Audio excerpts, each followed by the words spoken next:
Recording. What's that? You're on. Hi, and welcome to Geno's Fix. Remember me? Yeah, well, Daddy is back after pulling an Irish exit last year, which, given the way Daddy was picking, was probably a stroke of luck for you people. I can say you people. Blacks don't fucking subscribe.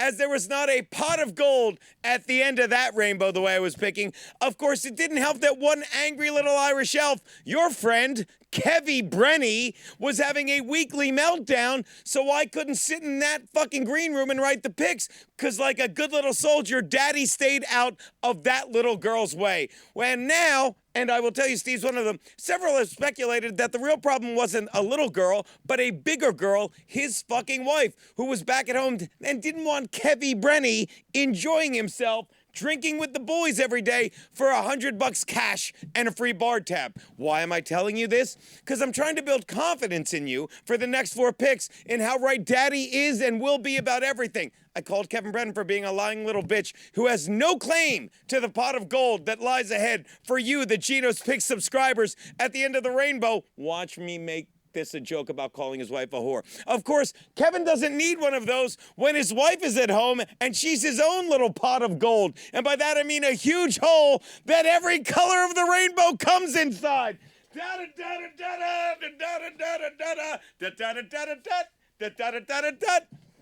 And now that we've thrown out the first whore joke of the year, let's get to Geno's Picks.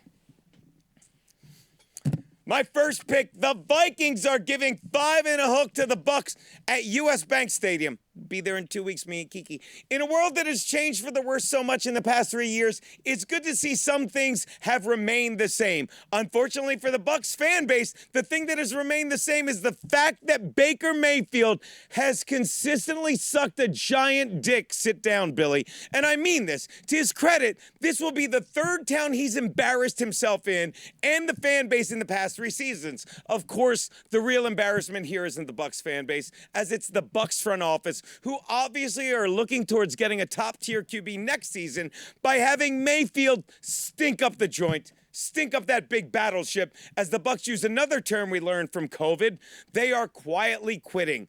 Actually, let's be honest, by starting Baker, they're loudly shitting on that fan base. Meanwhile, pure blood Kirk Cousins, I'm starting to like the guy, will do what he does best. He'll dump a huge number in a meaningless homo opener. You heard me. Take the Vikings, lay the 5 and a hook. All right. Pause, breathe. My next pick, the Rams are getting 4 from the Seahawks in Seattle. Allow me to say about my beloved brother Max Lodes' Seahawks what so many regretful club owners have said as they watch the first 15 people walk out of the room I'm performing in. I guess I was wrong about that Geno guy. And much like them, I will admit I was wrong about Geno Smith last year when I said he was a glorified number 2 QB on a team with no legit number 1. Well, now we'll admit I was wrong, because what he really is just a shitty number 1. Did he do well under Pete Carroll's plan last season? Yeah, until defenses did something they and Geno never did in college, read him like a book. A book. The Rams aren't a very good team, but the Seahawks are a very overrated one. Take the Rams and lay the points in this one. Yay, Ramshawn. All right. Let's give one. Ready? Okay. My next pick, the Niners are giving 2 and a hook to the Steelers at Heinz Field. The only people more thrilled than the hometown fans to see Pitt Panther star Kenny Pickett survive as a starter into this his second season, Billy, is Geno's Picks. And I'll tell you why, because I can use him all season to shit on something that will last even longer than the NFL season. Garrett, the writer's strike. Yeah, I managed to work the writer's strike in. Fucking here we go. So let's get it started with this simple line. As long as you have nothing to do this week, okay, or the next 30, because you writers really ought to watch this game so you can feel a little better as you watch Nick Bosa and the Niners defensive line give just as little a fuck about a picket line as you'll be dealing with the next few months. Brock Purdy is back, and he's a proven winner. Take the Niners, lay the 2 and a hook. Billy, do a shot with me.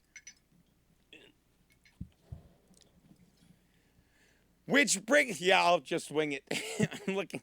Which brings me I've got the best life in the world. You know, I'm banging a 30-year-old fucking, she's stupid. Stupid funny.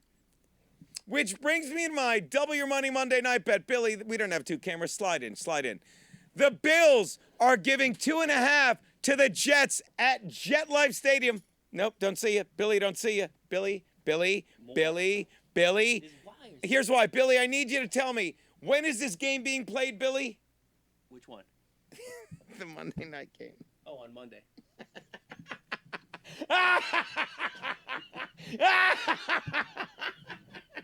At night. On 9/11. On 9/11. Let me. True. Never forget. And let me tell you something. If there's one thing the Jets fans would have liked to have done the past 23, let alone 46 years, is forget this team. But some people still believe that the fucking Jets are going to do it all under fucking the elderly fucking Aaron Rodgers. And let me tell you, you know what this Monday night is going to be for you dummies? It's going to be your 9/11. Take the Bills and the fucking 2.5 they're laying. Those are Geno's picks. Welcome back, my friends. You know when they're playing